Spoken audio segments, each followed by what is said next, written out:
যাদবপুর বিশ্ববিদ্যালয়ের ঘটনা, যেখানে গতকাল রাতে ইংরেজি বিভাগে তৃতীয় বর্ষের এক ছাত্রীর রহস্য মৃত্যু ঘটেছে। বিশ্ববিদ্যালয়ের 4 নম্বর গেটের পাশে ঝিল থেকে অচৈতন্য অবস্থায় তার দেহ উদ্ধার হয় রাত 10টা নাগাদ। ভিড়ে ঠাসা দক্ষিণেশ্বর মেট্রো স্টেশনে বন্ধুর হাতে বন্দুক খুন।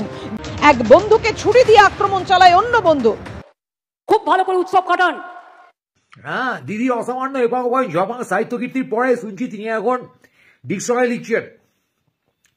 উৎসব স্পেলিং চেঞ্জ হয়ে যাবে, দন্তস্বয় জায়গায় তালব্যস্ত হয় উৎসব, মানে সব প্রডিউস করা হয়, ক্রিয়েটিং ডেড বডিজ।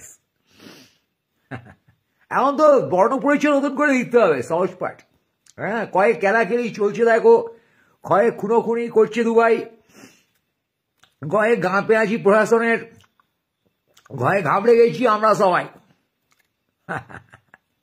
আমি টোটাল যদি কোনো কমপ্লেন কারো বিরুদ্ধে পাই, তাকে আমি অ্যারেস্ট করিয়ে দিই। সে আমাদের ছেলে হলেও মনে রাখবেন, তার কারণ অন্যায় করার অধিকার আমি কাউকে দিইনি। লাশের পর লাশ পড়বে, বাচ্চারা মারা যাবে, মেট্রোয় খুঁড়োখুঁড়ি হবে, যাদবপুরে উৎসব চলছে, এটা উৎসব হচ্ছে। আর্জি করে ছিঁড়েছে, এখন যাদবপুরে ছিটছ। মেট্রো মানুষের নিরাপত্তা নেই, অস্ত্র নিয়ে লোকে মেট্রোতে খুঁড়োখুঁড়ি করবে।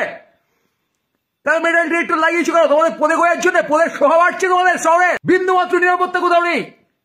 শহরের অলিতে গলিতে, ক্যাম্পাসে, যাদবপুরে, যে কোনো কলেজে, যে হাসপাতালে, আর্জি করে, বিদ্যায়তনে খুঁড়োখুঁড়ি, হিংসা, কেলাকেলি, অপঘাতে মৃত্যু, পলিটিক্যাল কারণে। যাদবপুরের ভেতরে নাকি কিছু বদ ছেলে আছে, বদ স্টুডেন্ট আছে।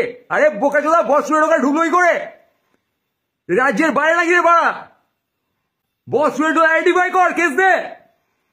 আজকে আমরা সরকারের কাছে আশা করতে ভুলে গেছি একটা সুস্থ সংস্কৃতি, আশা করতে ভুলে গেছি একটা সুস্থ প্রশাসন, একইভাবে আশা করতে ভুলে গেছি একটা সুস্থ মেট্রো রেল নিরাপত্তা, একটা সুস্থ কলেজ ক্যাম্পাস, একটা সুস্থ হাসপাতাল ক্যাম্পাস।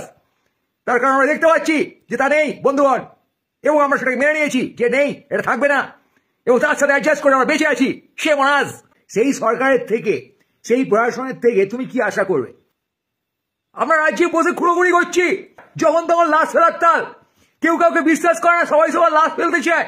এই উৎসব, উৎসব চলছে, এটা কি উৎসব? আর টুইটার, ইউটিউব সব দেখবেন, ফেসবুক, কিন্তু মনে রাখবেন সবটা কিন্তু ঠিক নয়। অনেক ফেক নিউজ, অনেক ফেক নিউজ ছোটদের মাথাটা গুলিয়ে দেয়, বড়দেরই মাথা গুলিয়ে যায়। তো ছোটদের দোষ দিয়ে আমি কি করবো?